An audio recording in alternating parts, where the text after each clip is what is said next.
트럼프 대통령의 관세 압박에 어제부터 내린 코인 시장이 지금 수습의 기미가 보이지 않습니다. 이럴 땐 잠시 소나기를 피하는 지혜를 가지는 것도 좋은데요. 얻어 맞을 땐 맞더라도 왜 맞아야 하는지, 그리고 앞으로 시장이 어떻게 될 것인지 한번 생각해보는 시간을 가져보겠습니다. 자, 이번 영상 아주 중요합니다. 오늘도 구독과 좋아요 한 번씩 눌러주시고 영상 끝까지 시청해주시기 바라겠습니다. 트럼프 대통령이 캐나다와 멕시코의 관세 부과를 예정대로 진행하겠다고 발표한 직후 암호화폐 시장이 급격하게 하락했습니다. 비트코인은 9만 달러를 이탈했고 시가총액 측면에서도 하루 만에 3,200억 달러 이상의 손실을 기록하고 있죠. 이런 상황은 투자자들 사이에서 위험을 회피하려는 심리와 글로벌 경제의 불확실성이 확대되면서 나타난 현상인데요. 이런 급락이 발생한 배경에 어떤 요소들이 작용했는지 자세히 들여다봐야 합니다. 먼저 이번 시장 하락의 가장 눈에 띄는 원인으로는 위험 회피 심리가 강화된 점을 꼽을 수 있습니다. 트럼프 정부가 3월 4일부터 시행하겠다고 예고한 25% 관세는 글로벌 공급망의 차질을 빚고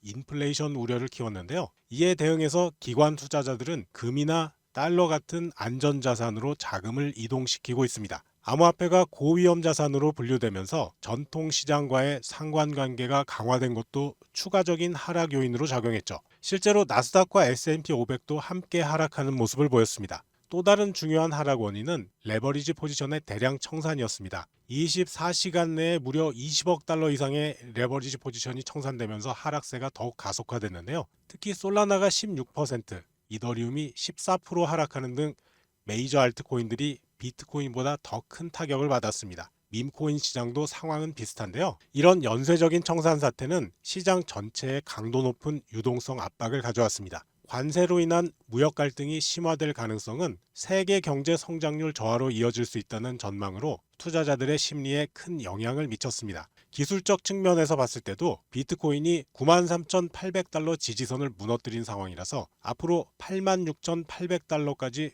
추가로 하락할 가능성도 배제할 수가 없죠. 게다가 관세로 인한 인플레이션이 미국 연준의 금리 인하 계획을 지연시킬 경우 위험 자산에 대한 매도 압력이 계속 이어질 수가 있습니다. 이런 단기적 위험 요인들이 현재 시장의 불안정성을 더욱 키우고 있는 상황입니다. 하지만 중장기적 관점에서는 여전히 희망적인 요소들이 존재합니다. 블랙록 비트코인 ETF 같은 제도권 투자 채널이 확대되면서 장기적으로 유동성이 개선될 것으로 기대되기 때문입니다. 무엇보다 고무적인 사실은 트럼프 정부가 암호화폐의 우호적인 규제 환경을 조성할 가능성이 높다는 점이죠. 국가 비트코인 준비금 계획 등이 실제로 실행된다면 시장 안정화에 크게 기여할 전망입니다. 자, 앞으로의 시장 흐름을 파악하기 위해서 면밀히 살펴봐야 할 지표도 있는데요. 가령 빅스 지수와 암호화폐 변동성 간의 상관관계는 시장 심리를 가늠하는 중요한 바로미터가 될 수 있죠. 거시경제 측면에서는 미국의 소비자 물가 지수, 그리고 고용 지표, 또 연준의 금리 정책 방향이 앞으로의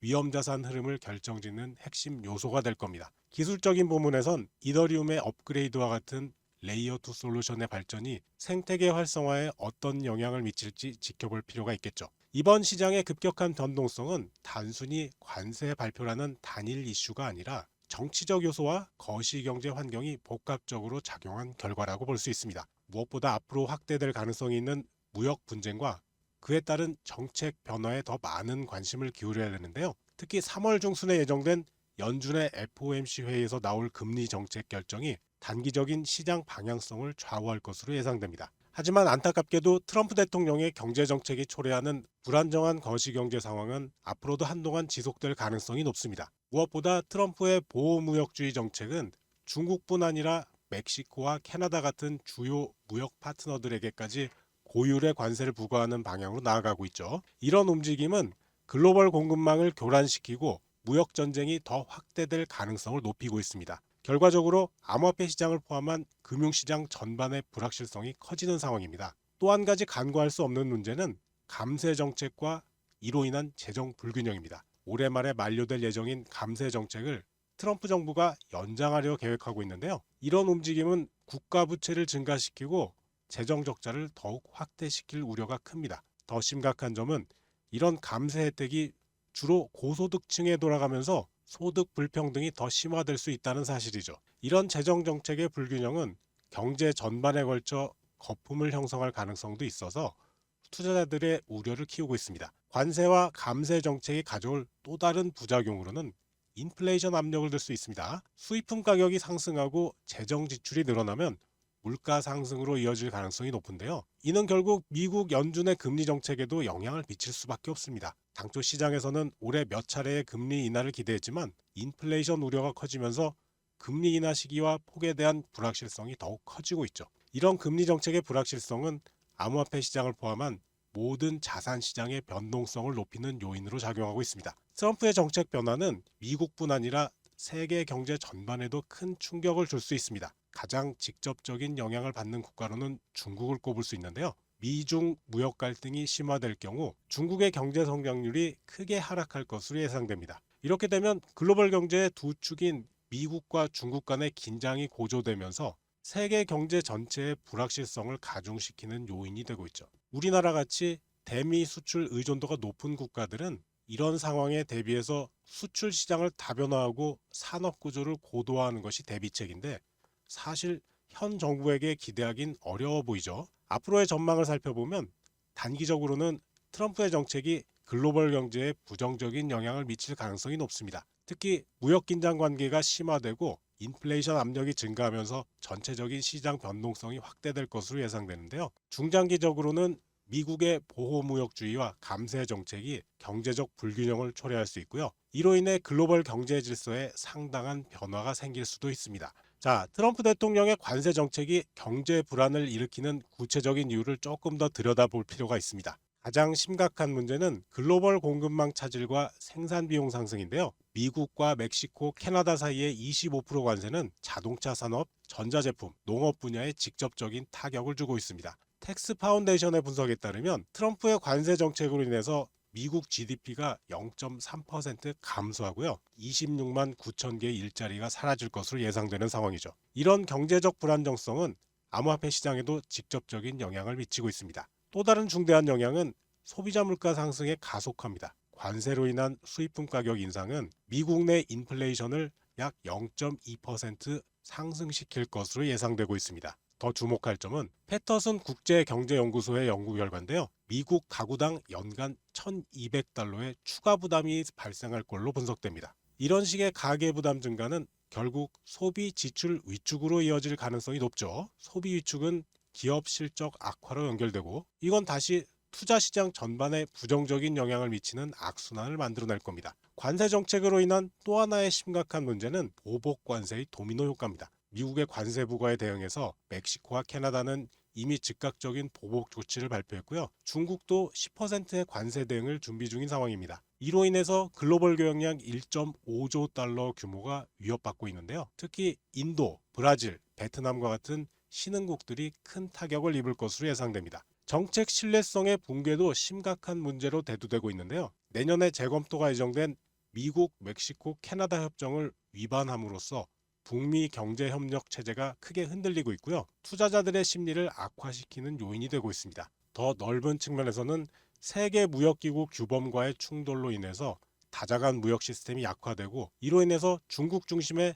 새로운 경제 블록이 형성될 우려까지 제기되고 있죠. 앞으로의 경제 전망을 살펴보면 단기적으로는 3월 4일 관세가 본격 시행됨에 따라서 물가 상승률이 3.5%를 넘어설 경우 연준의 금리 인하가 지연될 가능성이 매우 높습니다. 중장기적으로는 내년 재협상 과정에서 북미 경제권이 재편되는 움직임이 본격화할 것으로 예상되죠. 이런 요소들이 중첩되면서 기업들의 투자 유보 현상이 확산되고 금융시장의 변동성이 증가하는 등 경제 전반의 불안정성이 더욱 커질 가능성이 높습니다. 트럼프 대통령은 그의 관세 정책이 미국 국민들에게 이득이 된다고 주장하고 있지만 실제로는 어떨까요? 단기적인 보호무역 효과와 장기적인 경제적 비용을 함께 고려해 봐야 되는데요. 주요 경제연구기관과 전문가들의 분석에 따르면 관세 정책은 생각보다 훨씬 더 큰 부작용을 가져오고 있습니다. 트럼프 정부는 제조업 일자리 창출, 무역 적자 감소, 미국 기업 보호라는 세 가지 핵심 목표를 내세우고 있지만 실제 경제 지표들은 이와 다른 현실을 보여주고 있죠.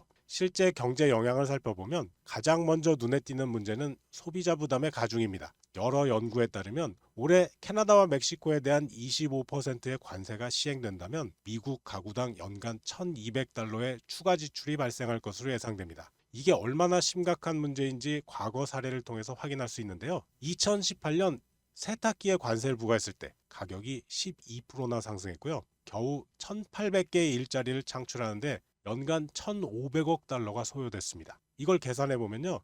일자리 한 개당 무려 81만 7천 달러의 비용이 들어간 셈이죠. 이런 막대한 비용을 미국 소비자들이 고스란히 부담하고 있는 것입니다. 관세 정책의 고용 효과도 예상과는 정반대로 나타나고 있습니다. 흥미로운 사실은 보호받는 산업에서 일자리 하나를 만들 때마다 다른 산업에서는 무려 4.6개의 일자리가 사라진다는 연구 결과가 나왔죠. 자동차 부품에 관세를 부과한 결과 미국 내 자동차 생산 비용이 25%나 증가했는데요. 이로 인해 자동차 기업들이 오히려 해외 생산을 확대하는 결과로 이어졌습니다. 이런 상황은 암호화폐 시장과도 연관성이 있는데요. 특히 리플과 같이 실제 비즈니스 활용 사례가 많은 디지털 자산은 전통적인 금융 시스템의 비효율성이 드러날수록 더 큰 관심을 받게 됩니다. 글로벌 무역 흐름이 복잡해질수록 효율적인 국제결제 시스템의 필요성이 커지고 있는 것이죠.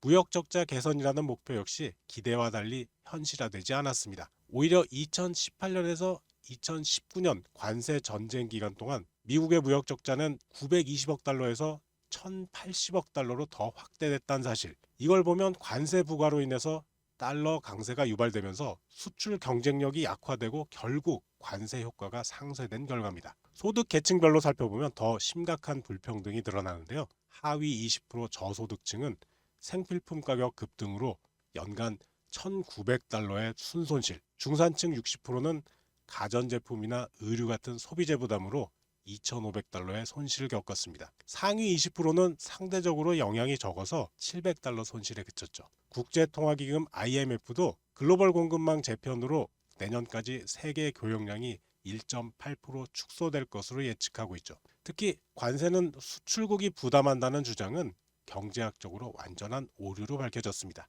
2018년 중국에 대한 관세 연구에서는 수입품 가격의 90% 이상이 미국 소비자에게 전가된 것으로 확인됐고요. 현 정부의 캐나다 에너지 관세 10%, 이것만 해도 휘발유 가격이 갤런당 0.15달러 인상될 것으로 예상됩니다. 이런 분석을 종합해 볼 때 트럼프의 관세 정책은 특정 산업을 보호한다는 정치적 목적에는 부합할 수 있지만 전체적인 미국 경제와 대다수 국민의 경제적 후생에는 상당히 부정적인 영향을 미칠 것으로 예상됩니다. 특히 안타까운 점은 저소득층과 중산층이 가장 큰 타격을 받는 구조적 문제가 존재한다는 사실이죠.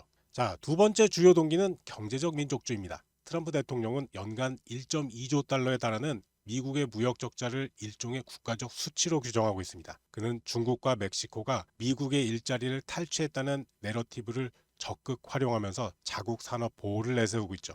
이건 1980년대 이후 미국 제조업 고용이 30%나 감소한 현실에 대한 대응이기도 합니다. 이런 식의 민족주의적 경제 관점은 글로벌화에 반대하는 목소리를 정치적으로 결집시키는 효과적인 전략으로 작용하고 있습니다. 관세 정책은 또한 트럼프 대통령의 강력한 협상 도구로 활용되고 있는데요. 그는 관세를 통해 무역 상대국들을 협상 테이블로 끌어들이고 원하는 양보를 얻어내는 전략을 구사하고 있죠. 실제로 멕시코에 관세를 부과하겠다고 위협한 다음 국경경비대 증파를 이끌어낼 사례가 있습니다. 또한 상대국이 양보할 때까지 관세율을 계속 올려버리는 에스컬레이션 전략도 구사하고 있는데요. 티타늄 관세를 25%에서 50%로 올린 사례가 대표적입니다. 이런 방식으로 관세는 순수한 경제정책이 아닌 외교와 국가 안보 전략의 일환으로 활용되고 있습니다. 트럼프 대통령의 관세 정책에는 흥미로운 경제적 역설이 존재합니다. 그는 제조업에서 50만 개의 일자리를 창출할 것이라고 주장하지만